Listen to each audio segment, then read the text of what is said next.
Chapter 31. Listen to the trees. The trees know what's up, yo. They know all the things. Meg's resolve may have been wavering, but Peaches wasn't. When I hesitated to follow Meg's orders, the green spirit bared his fangs and hissed, "Peaches!" as if that was a new torture technique. "Fine," I told Meg, my voice turning bitter. The truth was I had no choice. I could feel Meg's commands sinking into my muscles, compelling me to obey. I faced the fused oaks and put my hands against their trunks. I felt no oracular power within. I heard no voices, just heavy, stubborn silence. The only message the trees seemed to be sending was, "Go away." "If we do this," I told Meg, "Nero will destroy the grove." "He won't." "He has to. He can't control Dodona. Its power's too ancient. He can't let anyone else use it." Meg placed her hands against the trees just below mine. "Concentrate. Open them, please. You don't want to anger the beast." She said this in a low voice, again speaking as if the beast was someone I had not yet met, a boogeyman lurking under the bed, not a man in a purple suit standing a few feet away. I could not refuse Meg's orders, but perhaps I should have protested more vigorously. Meg might have backed down if I called her bluff. But then Nero or Peaches or the Germani would have just killed me. I will confess to you I was afraid of dying. Courageously, nobly, handsomely afraid, true, but afraid nonetheless. I closed my eyes. I sensed the trees' implacable resistance, their mistrust of outsiders. I knew that if I forced open these gates, the grove would be destroyed. Yet I reached out with all my willpower and sought the voice of prophecy, drawing it to me. I thought of Rhea, Queen of the Titans, who had first planted this grove. Despite being a child of Gaia and Uranus, despite being married to the cannibal king Kronos, Rhea had managed to cultivate wisdom and kindness. She'd given birth to a new, better breed of immortals, if I do say so myself. She represented the best of the ancient times. True, she'd withdrawn from the world and started a pottery studio in Woodstock, but she still cared about Dodona. She'd sent me here to open the grove, to share its power. She was not the kind of goddess who believed in closed gates or no trespassing signs. I began to hum softly. "This land is your land." The bark grew warm under my fingertips. The tree roots trembled. I glanced at Meg. She was deep in concentration, leaning against the trunks as if not to push them over. Everything about her was familiar. Her ratty pageboy hair, her glittering cat-eye glasses, her runny nose and chewed cuticles, and faint scent of apple pie. But she was someone I didn't know at all. Stepdaughter to the immortal Crazy Nero. A member of the imperial household. What did that even mean? I pictured the Brady Bunch in purple togas, lined up on the family staircase with Nero at the bottom in Alice's maid uniform. Having a vivid imagination is a terrible curse.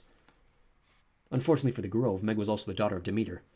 The trees responded to her power. The twin oaks rumbled. Their trunks began to move. I wanted to stop, but I was caught up in the momentum. The grove seemed to be drawing on my power now. My hands stuck to the trees. The gates opened wider, forcibly spreading my arms. For a terrifying moment, I thought the trees might keep moving and rip me limb from limb. Then they stopped. The roots settled. The bark cooled and released me. I stumbled back, exhausted. Meg remained transfixed in the newly opened gateway. On the other side were, well, more trees. Despite the winter cold, the young oaks rose tall and green, growing in concentric circles around a slightly larger specimen in the center. Littering the ground were acorns glowing with all the faint amber light. Around the grove stood a protective wall of trees, even more formidable than the ones in the antechamber. Above, another tightly woven dome of branches guarded the place from aerial intruders.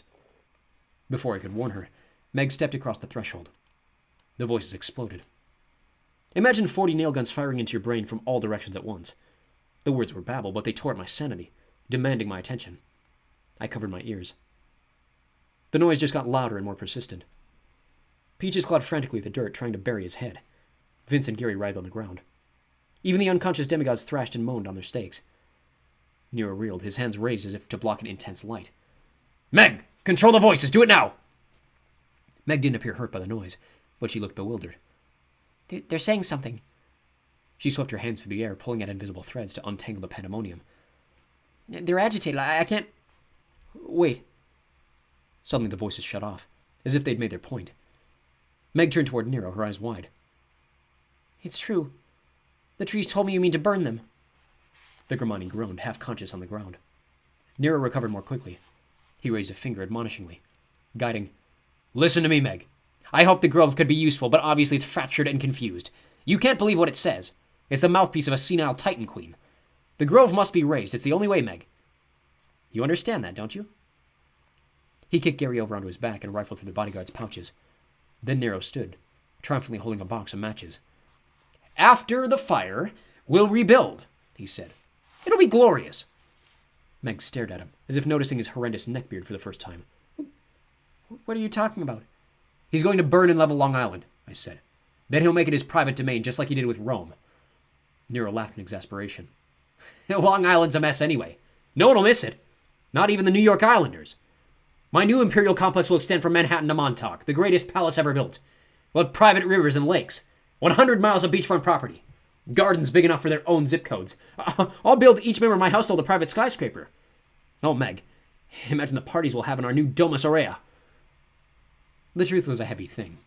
Meg's knees buckled under its weight. You can't." Her voice shook. "The woods, I'm the daughter of Demeter." "You're my daughter," Nero corrected. "And I care for you deeply, which is why you need to move aside. Quickly." He set a match to strike the surface of the box. "As soon as I light these stakes, our human torches will send a wave of fire straight through that gateway. Nothing will be able to stop it. The entire forest will burn." "Please," Meg cried.